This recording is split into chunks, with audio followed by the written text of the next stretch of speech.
Qué bendición hoy continuar con el estudio del libro de Marcos.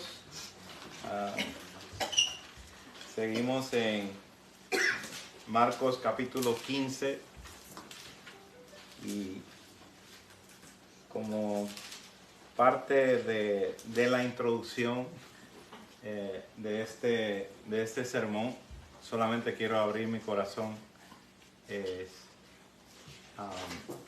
estudiando este texto y los que hemos estado estudiando anteriormente.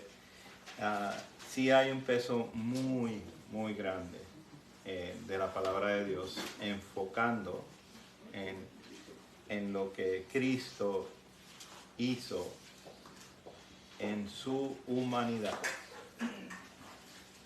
en su humillación por ti y por mí. Y lo digo porque tiemblo al pensar en esto.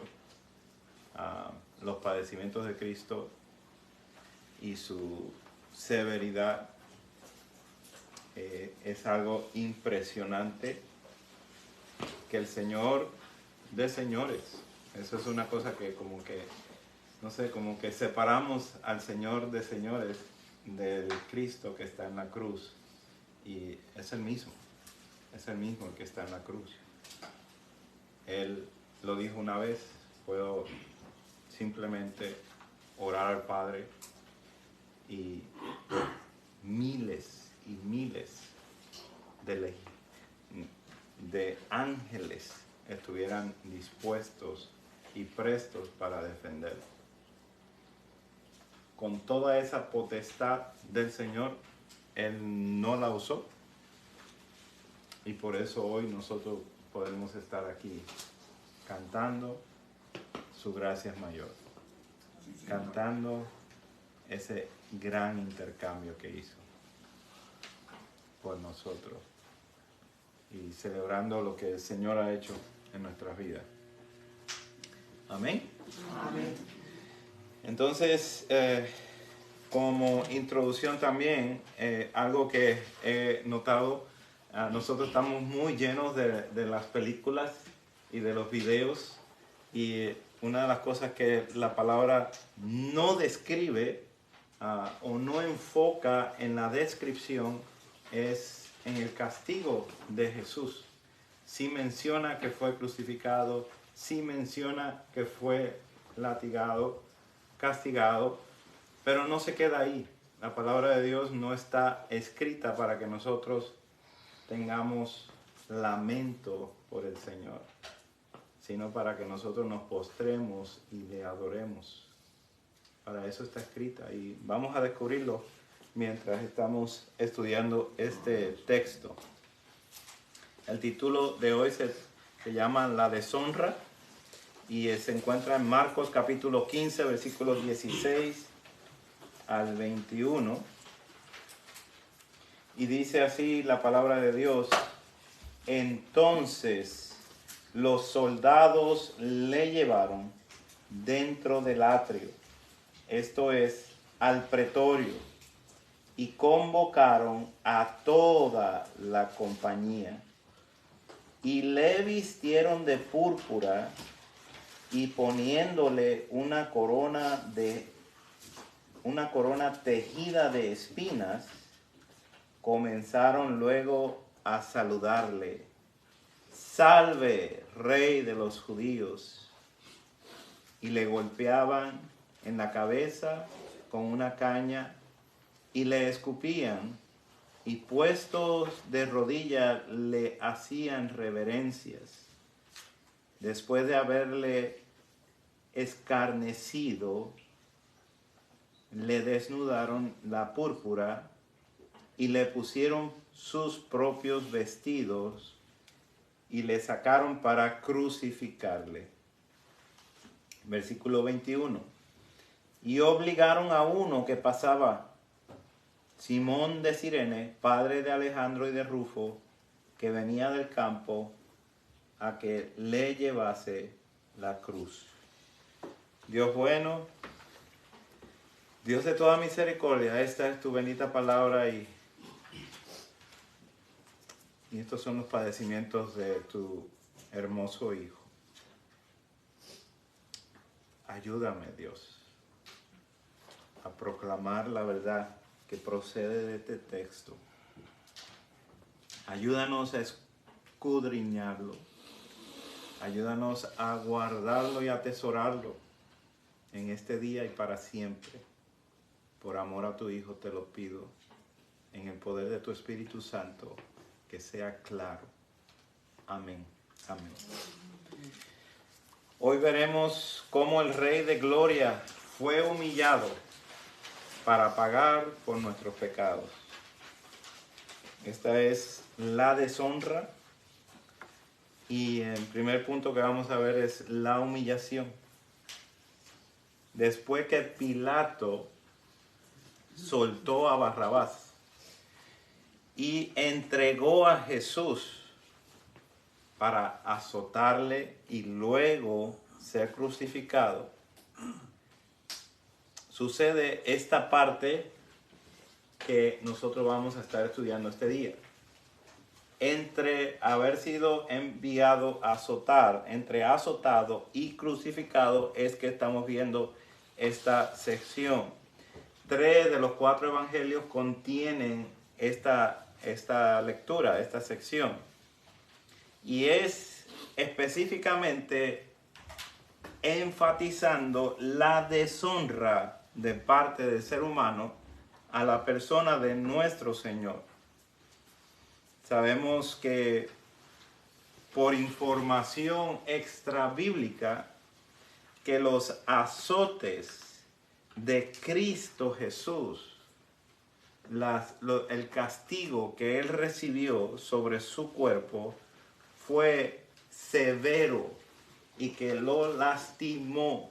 Y vamos a ver por medio de este texto cuán gravemente Él se encuentra recientemente lastimado por medio de latigazos y ensangrentado. Notemos que la orden de Pilato fue para azotarlo y luego crucificarlo. Aunque esta última él no la quería hacer, por eso su decisión de castigarlo solamente, para luego presentarlo como este es el hombre que ustedes quieren crucificar, para poder salir de él.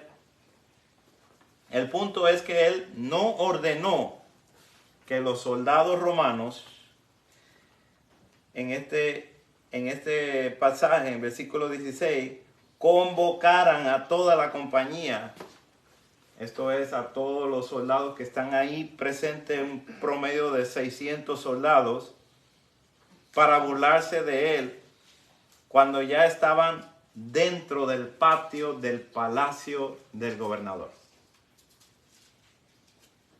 Noten el versículo 16. Los soldados le llevaron. Desde que fue entregado Jesús la noche anterior, que fue entregado por Judas, ha sido llevado por gente inicua, gente perversa, a los sacerdotes, a Pilatos, a Herodes, a Pilato otra vez, a ser azotado adentro del pretorio. Todo esto llevado, sin resistencia, como cordero que fue llevado al matadero. Y proceden a divertirse sádicamente a costas del desprecio al rey de los judíos, ya que por esta acusación es que el gobierno se encargó de castigar a Cristo.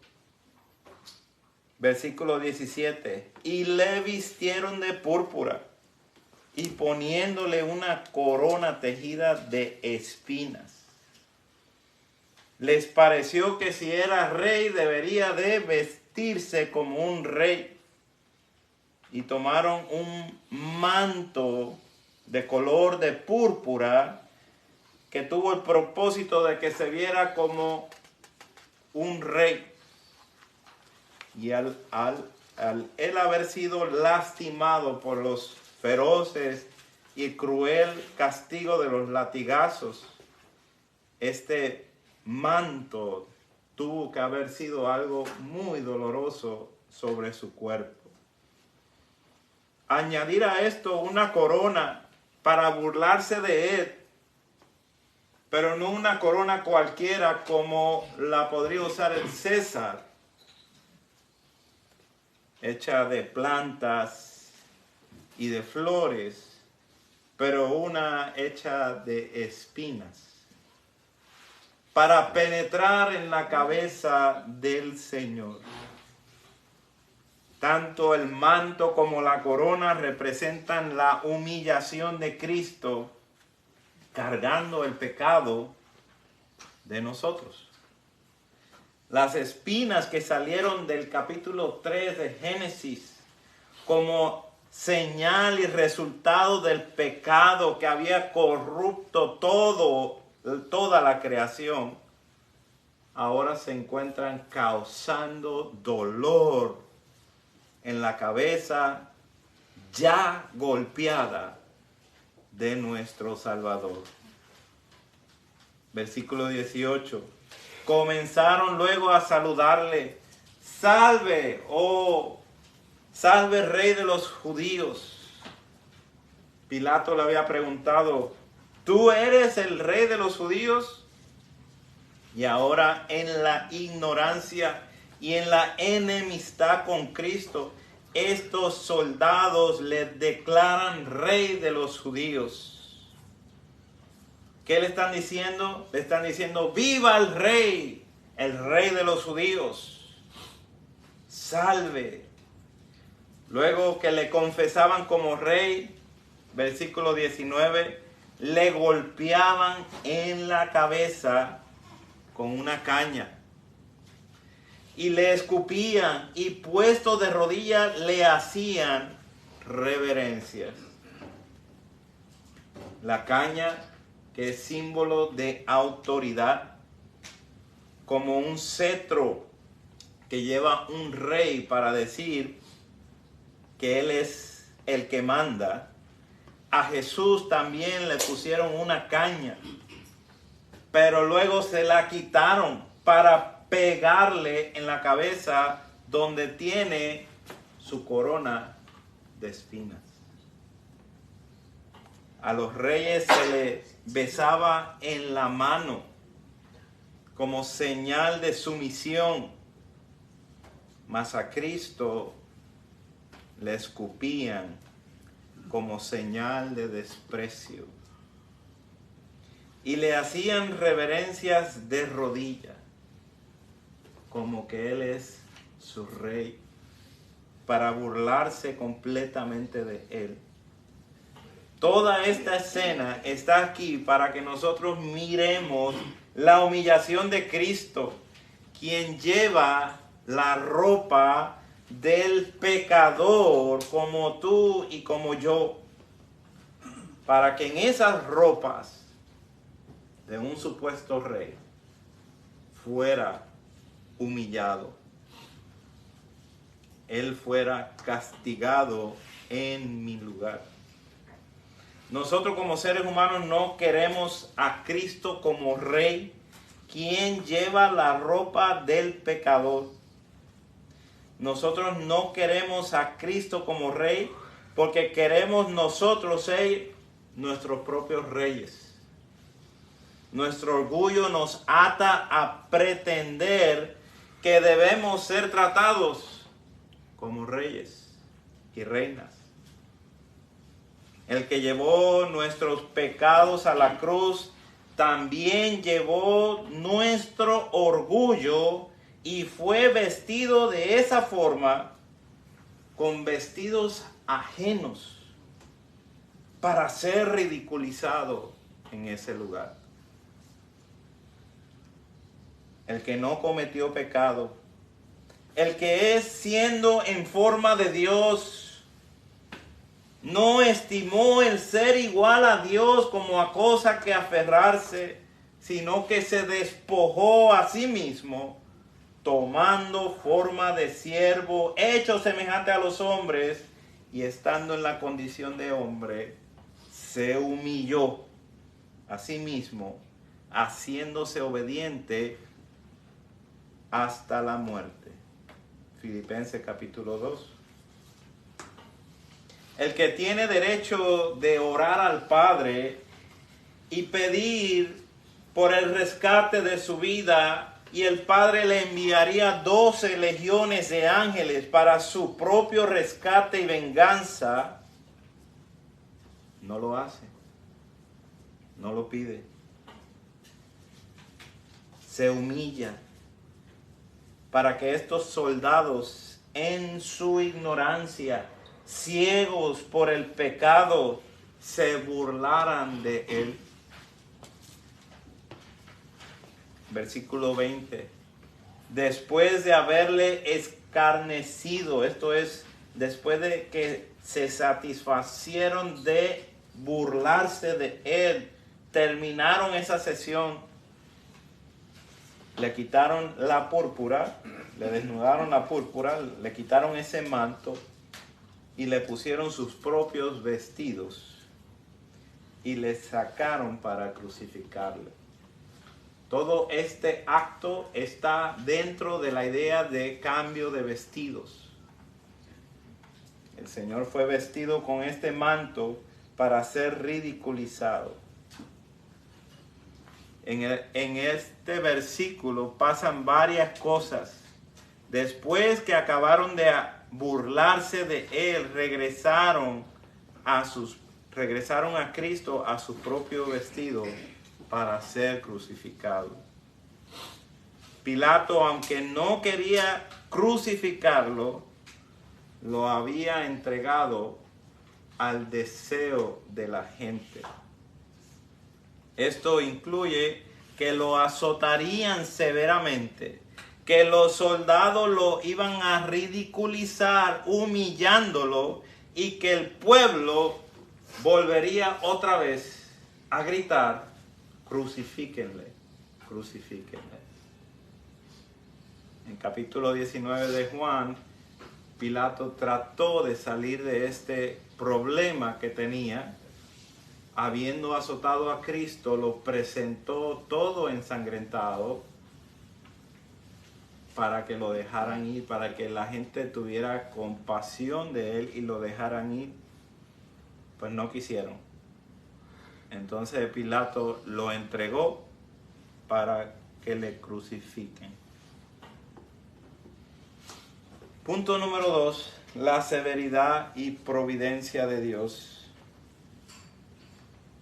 El versículo 21 nos dice: y obligaron a uno que pasaba, Simón de Cirene, padre de Alejandro y de Rufo, que venía del campo, a que le llevase la cruz. Cuando Cristo no pudo más seguir cargando la cruz porque está debilitado por el dolor de los golpes, de haber pasado una noche cruel, de haber tenido latigazos sobre su cuerpo, de haber sido bofeteado, de tener las espinas en su cabeza, fue ayudado por un tal Simón que venía del campo. Cristo, quien había tomado el lugar de Barrabás físicamente, no puede continuar a pesar de los insultos, las patadas y los golpes que estos soldados están tratando de llevar en la vía dolorosa. Nuestro Señor llegó a un total agotamiento, como era de esperarse después de tanto sufrimiento. Por eso al principio les dije, la Escritura no enfatiza cómo, los detalles de cómo fue todos estos sufrimientos, pero sí nos da ideas bien claras, por implicación, que nuestro Señor fue severamente lastimado. Un joven de 33 años, bien desarrollado, sin ninguna limitación física, en este momento no puede cargar su cruz. Y aunque la pudo cargar por un tiempo, en este momento aparece otra persona para ayudarlo. La Escritura nos presenta a otro personaje que se une juntamente con Cristo, primero por obligación de los soldados, y eso lo vemos claro en el texto, y obligaron a uno que pasaba, a Simón de Cirene. Pero magistralmente por la providencia de Dios llegó a ese lugar, y es lo que estamos rescatando o observando por medio del texto. ¿Quién entiende quién es Simón de Cirene, padre de Alejandro y Rufo? ¿Quién puede entender esto? Los recipientes de este libro. Marcos escribe a los cristianos que están en Roma. Ellos entienden perfectamente quién es Simón de Cirene, quién es Alejandro y quién es Rufo. Por eso se encuentra aquí, hermanos, para que nosotros podamos ver esa familiaridad. ¿Y qué quiere decir esto para nosotros entonces? Que aunque este hombre, Simón de Cirene, de un lugar del norte de África, es Cirene, probablemente judío también, le ayudó físicamente, le sirvió a Cristo físicamente a cargar su cruz. En un instante, ese Salvador lo llamó a él, lo llamó a su casa a salvación. Esto es lo sorprendente. Así como la mujer que derramó el caro perfume para ungir el cuerpo de Cristo, este hombre se encuentra aquí como testimonio de que fue obligado para servir a Cristo para poder estar en la lista de testimonios de los padecimientos de Cristo. Él fue obligado providencialmente. Su casa, en Romanos, Pablo habla y envía saludos. En el capítulo 16, versículo 13, Pablo escribe a Roma, a los hermanos en Roma: saludos a Rufo, escogido en el Señor, y a su madre y mía. Una nota muy personal de parte del apóstol Pablo, que nos ayuda a entender quién es esta persona.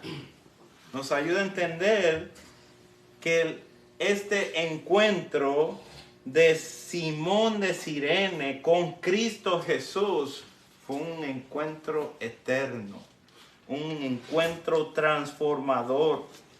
Marco menciona quién es Simón como si dijese: son personas que vosotros en Roma conocéis muy bien. El hermano Edgardo de Fajardo con los hijos José y Manuel. Iglesia Esperanza Viva, ustedes conocen esos nombres muy bien. De la misma manera, para que estos hermanos supiesen de quién estaba hablando. He aquí uno que providencialmente apareció que venía del campo, iba hacia Jerusalén. Y Dios lo colocó allí precisamente en el momento donde iba a pasar nuestro Señor Jesucristo, donde nuestro Señor Jesucristo ya no iba a poder continuar por su agotamiento físico. Este hombre aparece allí para servir a Cristo, sin saber que le iba a servir eternamente, sin saber que toda su familia iba a conocer a Cristo, sin saber que en el mismo Cirene, en el norte de África, cristianos empezaron a surgir allí, probablemente por la palabra de este hombre cuando regresó a su lugar. Eso es glorioso, hermanos. ¿Qué aprendemos de este texto? ¿Qué aprendemos? 4 aplicaciones. Aprendemos que debemos de adorar en vez de tener lástima. Adorar porque Cristo poderosamente soportó ese dolor. Debemos de postrarnos ante el Rey, confesando que Él es Señor Todopoderoso para soportar la vergüenza de mi pecado, de su pecado. Hebreos 12:2 dice, puesto los ojos en Jesús, el autor y consumador de la fe, el cual por el gozo puesto delante de él sufrió la cruz, menospreciando el oprobio, eso es la vergüenza, y se sentó a la diestra del trono de Dios. Jesús fue el ejemplo como poderoso rey. Resiste la burla, resiste la humillación, resiste el tener que esperar, porque se encomienda al que juzga justamente.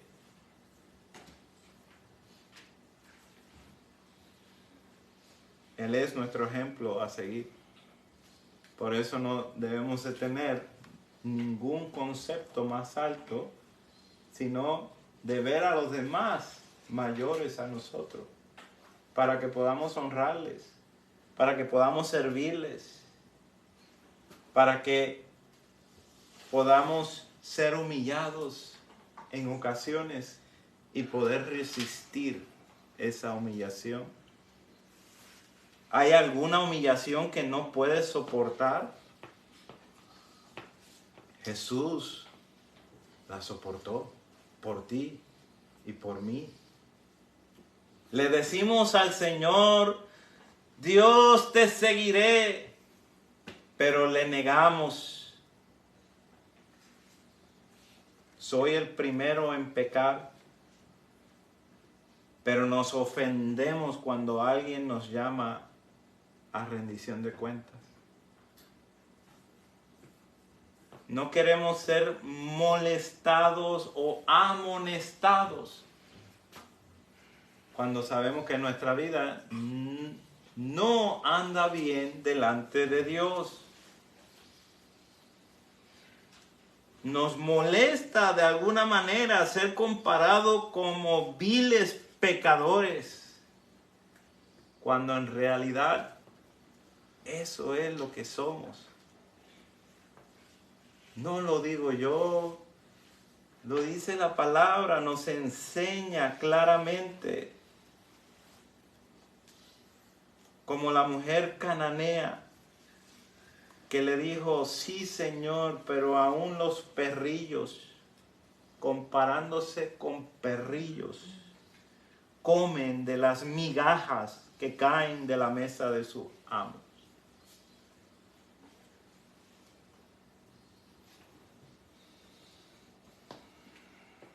El orgullo impide que la humillación sea una bendición para nosotros.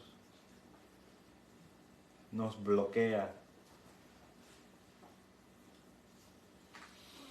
Queremos de Cristo y queremos saber más de Él, queremos tener más conocimiento. Pero cuando sabemos que tenemos que humillarnos, no lo queremos hacer porque el orgullo está ahí frente y estimamos más a uno, nos estimamos más a nosotros que a este Señor Todopoderoso, quien padeció en vergüenza por nosotros. Número 3, nos enseña este texto en la lucha, en el tema de la lucha contra el pecado. El que se humilló en la corte de Pilato para que nosotros no seamos avergonzados en la corte del gran trono blanco. Cristo tuvo que sufrir por tu pecado, por mi pecado. No le escupamos. Si ahora decimos que ya no hay más condenación, si ahora decimos somos más que vencedores en Cristo Jesús, si ahora decimos le pertenecemos a Él porque hemos renacido por la palabra, no le escupamos cuando nos abrazamos del pecado. Él merece nuestros sufrimientos. Él tuvo que sufrir las espinas en la cabeza para que tú y yo tuviéramos coronas de gloria. No tomemos la victoria de Cristo para luego burlarnos de Él, como si Cristo no tuvo que sufrirlo. Y por último, entendemos la furia del infierno. Cristo Jesús tuvo que gustar de la muerte por nosotros. En este pasaje tenemos una viva representación de la imagen del castigo en el infierno, donde no hay consuelo y lo que sí hay es tormento todo el tiempo. Cristo Jesús fue azotado visiblemente delante de nosotros, seres humanos, para traer una representación de lo que es un lugar de tormento. En conclusión, quitemos hoy nuestras coronas y doblemos nuestras rodillas para entregar a Cristo, que Él es merecedor de todas nuestras vidas. Cristo fue confesado por la boca de estos hombres inicuos. Jesús, el Rey de los judíos. Jesús, el Rey de los judíos, equivale a Jesús, el Mesías, el Cristo, el ungido de Dios, el bendito de Dios. Estos hombres malintencionados confesaron que Jesús es el Rey. Vivamos confesando, no hipócritamente, pero vivamos confesando ese nombre maravilloso. El que no fue escatimado, que nadie se apiadó de Él, que Él enfrentó todo esto en una forma solo. Y que en la gracia providencial un hombre de Cirene aparece ahí como uno que se llevó la semilla del Evangelio para su casa. Oh, que con temor y temblor hagamos morir nuestros supuestos derechos, llenos de orgullo, como debemos ser tratados. Cuando la verdad es que decimos que confiamos en el que juzga justamente. Puedes encomendar tu vida al que juzga justamente, al soberano Rey. Iglesia Bíblica Esperanza Viva, encomendemos con denuedo nuestra vida. Le pertenece a Él. Y Él tiene cuidado de nosotros.